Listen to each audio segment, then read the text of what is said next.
On October 28, 2025, after more than 25 years on death row, Norman Mearle Grim was executed by lethal injection at Florida State Prison in Stark for a murder as strange as it was disturbing.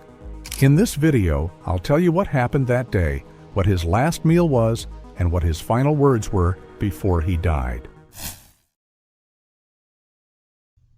In the early morning hours of July 27, 1998, the quiet community of Milton in Santa Rosa County, Florida, was shaken by a crime that would go down in the state's history.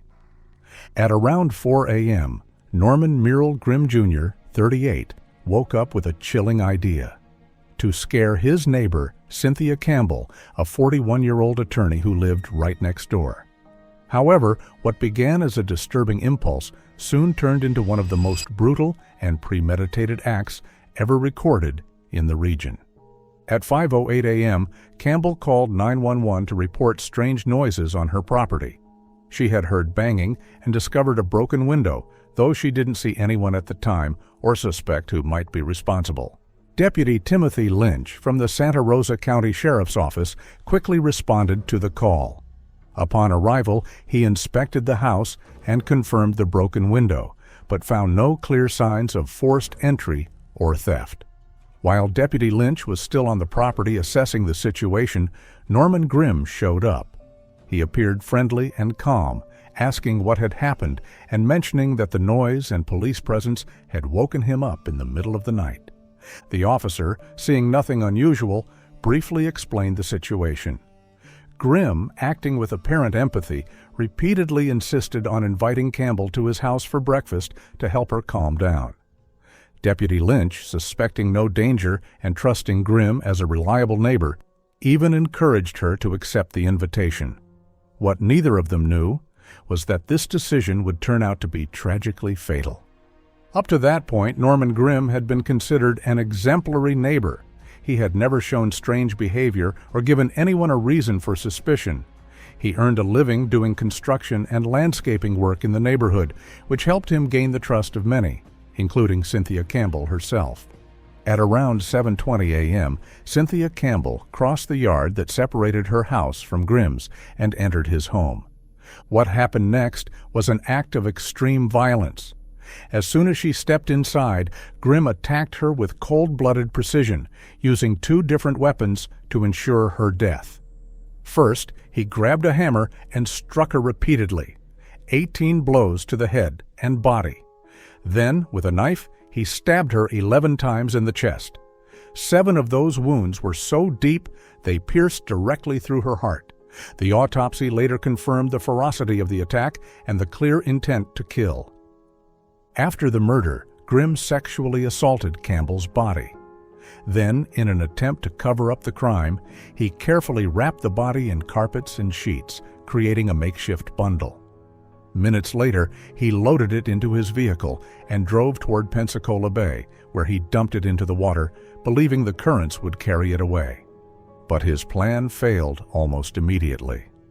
Barely 2 hours later, around 9:30 a.m., a fisherman near the Pensacola Bay Bridge discovered the body floating, wrapped in fabric and ropes.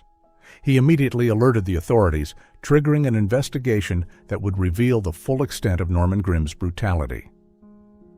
Forensic investigators from the Santa Rosa County Sheriff's Office and the Pensacola Police Department quickly began processing the crime scene and the recovered body. The physical evidence was abundant: carpet fibers, traces of blood, and, most importantly, biological evidence that would later be analyzed through DNA testing. Since Deputy Lynch had been at Campbell's property that same morning and clearly remembered his encounter with Norman Grim, investigators quickly identified him as a person of interest. However, in the early hours of the investigation, detectives lacked sufficient probable cause to formally arrest him. They interrogated Grim extensively that same day, but he denied any involvement in the crime. In the following hours, as preliminary forensic results began to come in, Grim made a move that exposed his guilt. He fled the state of Florida. His escape triggered a nationwide manhunt. The FBI joined the case, issuing alerts across multiple states. investigators tracked Grim's family connections, former residences, and known associates. The search lasted 4 intense days. Finally, on July 31, 1998, federal agents and local police tracked Grim to a relative's home in Oklahoma. Authorities surrounded the house, and Grim was arrested without incident or resistance. He was immediately extradited back to Florida to face formal charges of first-degree murder and sexual assault. The investigation into Norman Grim's past revealed a long history of violence and crime spanning more than 15 years before the murder of Cynthia Campbell. His record showed repeated aggression, serious offenses, and unpredictable behavior, especially toward women, making it clear this was not an isolated act, but the peak of an escalating pattern of violence. His first major offense occurred in 1982, shortly after leaving the U.S. Navy, when he went on a violent spree in Pensacola, Florida, that included kidnapping, assault, and attempted abduction. He was sentenced to 8 years in prison, serving 6 before parole. In the following years, Grim continued committing crimes, robbery attempts, domestic violence, and public disturbances. And by 1998, when he killed Campbell, he was again on parole. Psychological evaluations painted a picture of a deeply troubled man shaped by abuse, addiction, and family dysfunction. Born in 1960 into a military household, he grew up under an abusive, alcoholic father and a neglectful mother. By age 12, he was using drugs and alcohol, showing early signs of aggression and emotional instability. Multiple psychiatric assessments diagnosed Grim with antisocial personality disorder, substance abuse, and PTSD from childhood trauma. Though prescribed medication, he abandoned treatment and his violent tendencies resurfaced months before the murder. By early 1998, Grim had stopped taking his medication and attending therapy. His behavior once again became erratic and violent, just months before the murder of Cynthia Campbell. The trial of Norman Mearle Grim Jr. began in December 2000 at the Santa Rosa County Circuit Court, more than 2 years after the murder of Cynthia Campbell. The prosecution, led by the Florida State Attorney for the First Judicial Circuit, presented an extraordinarily strong case built on irrefutable forensic evidence and credible witness testimony. After weeks of testimony, the jury quickly returned with a unanimous verdict: guilty of first-degree premeditated murder and sexual assault. After sentencing, the case entered the lengthy process of automatic appeals and post-conviction reviews typical of capital cases in the United States. The Florida Supreme Court was required to review the conviction, and in 2003, it upheld both the guilty verdict and the death sentence. The court ruled that the trial had been fair, the evidence overwhelming, and that the death penalty was proportional and appropriate, given the heinous nature of the crime and the proven aggravating factors. On September 26th, the date of execution was finally set.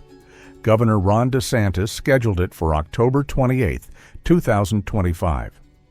But in an unexpected twist, on October 1st of that same year, Norman Grim appeared before the Santa Rosa County Circuit Court for a routine pre-execution hearing. During the session, he shocked everyone by announcing that he was voluntarily waiving all legal attempts to delay his execution. Grim stated that he was tired of waiting and wanted it to be over. He explicitly instructed his attorneys not to file any further appeals, not to request any stays, and not to seek clemency from the governor. Finally, the day of his execution arrived. On Tuesday, October 28, 2025, Norman Mearle Grim Jr. spent his final hours at Florida State Prison. He received no visits from family members, nor from any spiritual advisor. At lunchtime, he was offered the option of choosing a special meal for his last, but Grim refused, opting instead for the standard prison menu. He was escorted to the execution chamber around 5:30 p.m. The procedure began at 6 p.m. and concluded 15 minutes later at 6:15 p.m. when he was pronounced dead. He was 65 years old. The execution, carried out by lethal injection, proceeded without any apparent complications. Witnesses reported that Grim showed no signs of suffering or resistance throughout the process. When asked if he had any final statement before the lethal injection began, Grim simply replied, "No, sir," according to DeSantis' spokesperson, Alex Lanfrancone. Present at the execution were several of the victim's nephews and a distant cousin of Norman Mearle Grim. That's today's video. What do you think? Was this execution fair or not? Let me know in the comments.